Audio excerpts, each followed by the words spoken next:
They told her she'd never fire a shot, but the desert had other plans. The convoy moved in a thin line across the dawn-scorched flats, engines humming low beneath the endless sky. Steel 1 led at the front, Captain Marcus Hale's vehicle a dark silhouette against the pale light. Steel 2 trailed behind, keeping the column tight. In the middle rode Echo, Lieutenant Sarah Keating, pressed against the window of the armored transport as the horizon shimmered. The desert felt endless, harsh in its silence. She tugged her collar, reminding herself she was only here as logistics, non-combat, stamped across her file like a brand. She carried a sidearm by regulation, nothing more. Yet every crunch of gravel under the tires felt like a test she hadn't studied for. Hale hadn't made it easier. He'd barely looked at her that morning, just muttered that the column needed her supply manifests, not her presence. Sergeant Diego Alvarez leaned in from the opposite seat, a wiry grin cutting through the gloom. "Cheer up, Lieutenant. You're safer here than at a desk. Besides, somebody's got to teach you which end of a scope is which." His rifle rested casually across his knees, the long, matte frame of the M110 like a trusted companion. She forced a smile. Alvarez always joked, but she heard the sincerity behind it. Jenna Ward, the radio operator perched at the back, flicked her gaze up from her headset. "Ignore him. If it kicks off, you stick close to me. We'll both ride it out." Keating nodded, though her stomach churned. The clock on her wrist read 07:38. Dawn was already burning away the chill and the air shimmered with heat. She traced the horizon. Something about it felt wrong. The column slowed. Dust plumed faintly ahead, too still to be natural. Hale's voice snapped over the net. "Steel 1 to all. Call signs, check drone feed. Confirm traffic ahead." Ward's fingers tightened on her handset. "Sir, feed's down. Signal cut 10 minutes ago." Hale's reply was sharp. "Copy. Keep eyes open. Steel 1 out." The unease spread through the convoy like smoke. Keating's pulse quickened. She leaned forward, trying to read Alvarez's expression. He didn't joke this time, just squinted through his scope, scanning the ridges. The blast tore the desert open. At 07:42, the lead truck vanished in fire, steel folding like paper. The concussion slammed through the convoy, throwing Keating against her seat. Ears rang, a plume of dust and flame clawed skyward, raining shards of metal. "Contact front! Break! Break! Break!" Hale's voice ripped across the net. Rifles cracked from the horizon. Dust puffs dotted the ridge 600 meters ahead. Keating's body froze, every instinct screaming to duck lower. Rounds tore across the vehicles, ricochets sparking from armor. Her throat went dry as she pressed down, every nerve braced for the next hit. Alvarez moved fast, calm as if he'd done it 100 times. "Echo, stay down. I've got eyes." He braced his M110 on the hood, sighting the ridge. The first report echoed, sharp and final. "Target at 600 right flank." The convoy returned fire, barrels thundering, dust, shouting. The thick smell of burning fuel filled the air. Keating's hands shook as she clutched her vest, feeling like a ghost inside the chaos. Non-combat, invisible. Then a sound cut through, sharper than the rest, closer. Alvarez jerked back, eyes wide. The bullet had found him before she registered the shot. His body collapsed hard against the steel, rifle sliding from his grip, barrel clanging as it struck the dirt. For a heartbeat, the fight blurred into silence. Keating's breath caught. Alvarez lay still, eyes open but unseeing, blood seeping across the dust. His rifle rested inches from her boots, abandoned, heavy with expectation. Ward's voice cracked through the net, high with panic. "Steel 1, Alvarez is down. Scope is down." Hale's reply came like stone. "Hold your sectors. Keep firing. Don't break." Keating's chest clenched. She stared at the weapon, the world spinning in gunfire and smoke. She had never fired at another human, never even trained for it. She wasn't supposed to. Yet the desert didn't care about labels. It cared only about survival. She forced herself lower, pressing against the dirt, the taste of grit on her tongue. Around her the convoy roared, every man and woman firing blind into the ridges. Bullets cracked overhead. One vehicle sputtered black smoke. The world tilted toward collapse. Her hands trembled as she reached, fingers brushing the cool steel of the M110. The weight of it filled her palms, heavier than any weapon she had ever held. She swallowed hard, eyes flicking to Alvarez's still form. She wasn't ready. She would never be ready. But ready or not, the fight had already chosen her. And in that terrible silence between bursts of fire, she knew this was no longer a question of what her record said she was. It was about what she would become in the next breath. She lifted her gaze toward the ridgeline, where faint figures moved against the haze. They were coming, deliberate, precise, closing in. Her chest tightened. The rifle waited. The next chapter begins when she dares to take the shot she was never meant to fire. She had never aimed at a living man, and now 100 lives depended on her trigger finger. The convoy was locked in place, pinned beneath a storm of fire from the ridges. Smoke twisted into the sky from the burning lead truck, its wreckage still smoldering. The clock ticked past 0750, but time felt broken, stretched thin between each burst of gunfire. Keating crouched low in the dirt, the M110 resting heavy across her knees. Alvarez's rifle, warm from the fight, he never finished. Her chest heaved. Hale's voice cracked through the net. "Steel 1 to all call signs. Hold your sectors. Maintain fire." His words carried authority, but not comfort. She was not supposed to be here. Logistics officer, non-combat. But Alvarez lay cold in the sand, and his rifle waited for someone to carry its purpose forward. She pulled the stock into her shoulder. The scope fogged at the edge of her vision, her breath too quick, too shallow. She forced herself to slow it, pressing cheek to the comb, sighting up toward the ridge 600 meters out. Shadows shifted in the dust.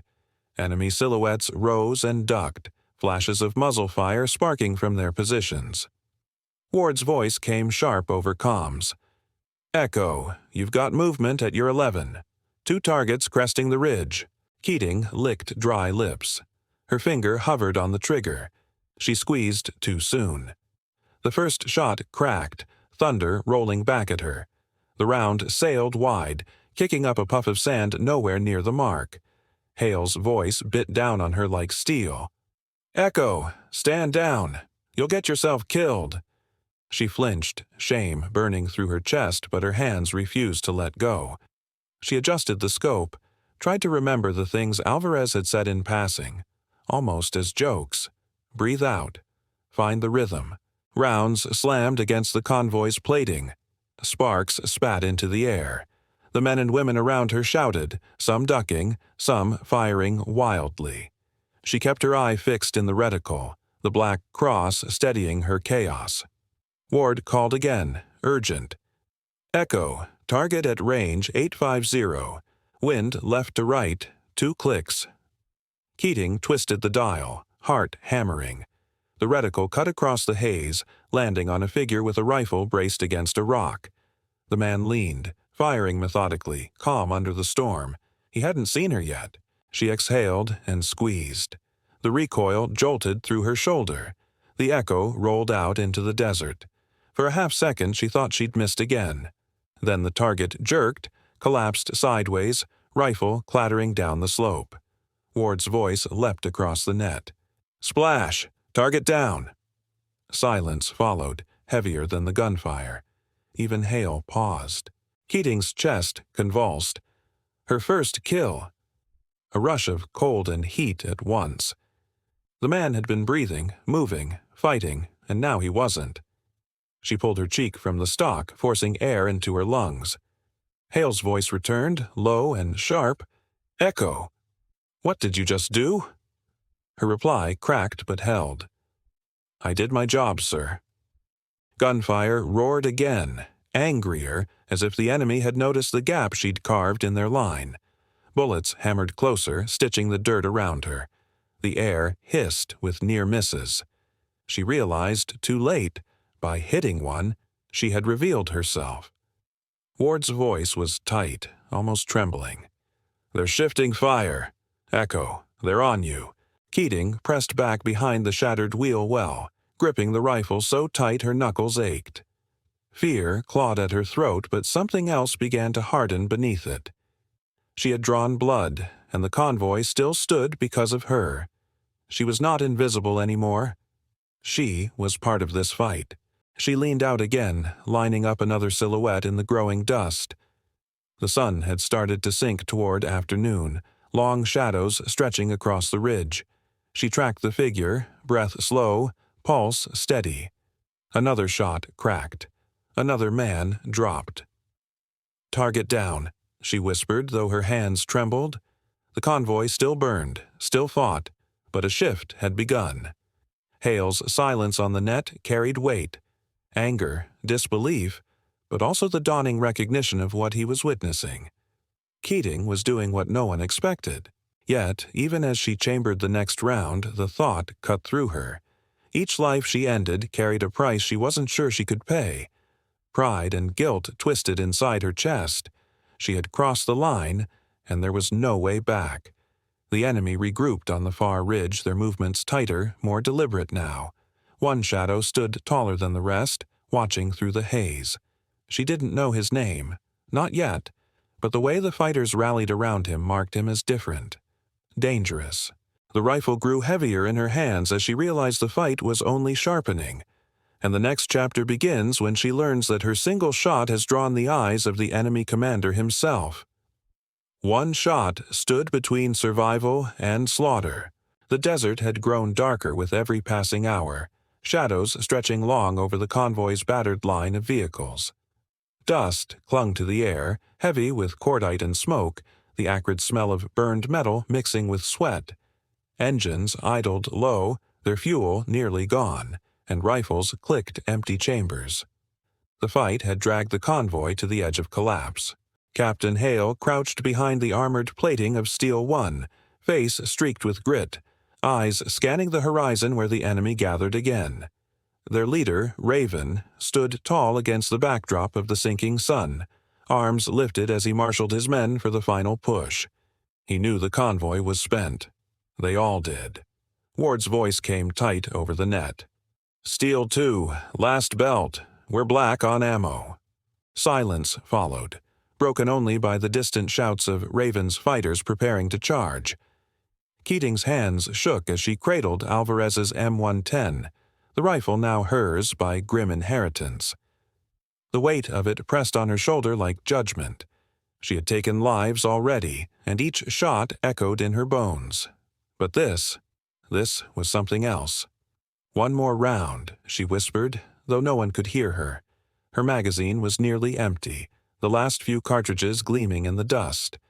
If she missed, the convoy would be overrun. If she hit, maybe, just maybe, they would live. Hale caught her eye, jaw set. "Echo, don't. That's over a kilometer." She didn't blink. "Range." Ward's reply came fast. 1250. Crosswind 5 knots. Hold 1 mil left. The numbers hit her like a stone, stark and cold. 1,250 meters. Beyond anything she had ever attempted, beyond what anyone expected from a non-combat tag. Her chest tightened, but in the pressure there was clarity. She adjusted the scope, the reticle settling slow over Raven's figure. Heat shimmered in the air, blurring his outline, but she could see him, commanding, fearless, ready to send his men forward. She exhaled, long and steady, pressing the fear from her lungs. Rounds cracked off the convoy's hull as enemy rifles opened up. Shards of steel whined past. Hale shouted into the net, "Contact, front! Break! Break! Break!" The line of defense trembled. Keating tuned it out, focused only on her breathing, the glass and the wind whispering across her cheek. She slid the bolt, chambered the round. Her finger rested light against the trigger. Her heart beat so loud she thought it might shake the scope. Then, stillness. She pulled. The rifle bucked into her shoulder. The shot leapt away, a supersonic thread of steel cutting through heat and distance. For a half a second there was nothing. Then Raven jerked backward, chest folding, arms snapping wide as the bullet found him. The leader toppled into the dust, motionless. Ward's voice broke over the comms, ragged and trembling. "Splash! Target down!" The ridge erupted in chaos. Fighters screamed, stumbled, some firing blindly before others dragged them back. The charge faltered, then crumbled altogether. Dust clouds rose as Raven's men broke and fled. Their cohesion shattered the instant their commander fell. Keating lowered the rifle slowly. The world felt too quiet, the ringing in her ears almost louder than the retreat. She realized her hands had gone numb, her knuckles white around the grip. She had ended it. One shot had broken the storm. Hale rose from behind cover, eyes locked on her. For the first time, there was no dismissal in his stare, no doubt. His voice was steady, low. "Echo, you carried us today." Her throat closed, words failing her. The truth of it weighed heavy. She had killed a man at over a kilometer, and in that act had saved them all. Pride twisted with guilt, a knot she knew would never untangle. But she also felt something else. Belonging, earned not by designation, but by fire. Engines roared back to life as the convoy pulled itself together, battered vehicles lurching onto the desert track. Dust rolled over them, carrying the scars of the battle into the fading light. Behind them lay wreckage and silence. Ahead lay only the long road back to base. Keating sat with the rifle across her knees, staring out at the horizon. The sun dipped low, turning the sky blood red. She knew she would never again be seen as non-combat. She had crossed the line, and there was no going back. The convoy rolled on, carrying with it the story of one impossible shot that saved them from slaughter, and the weight of a name no longer hidden in the shadows. And far beyond the desert, others would soon hear that Echo had fired the round no one believed she could.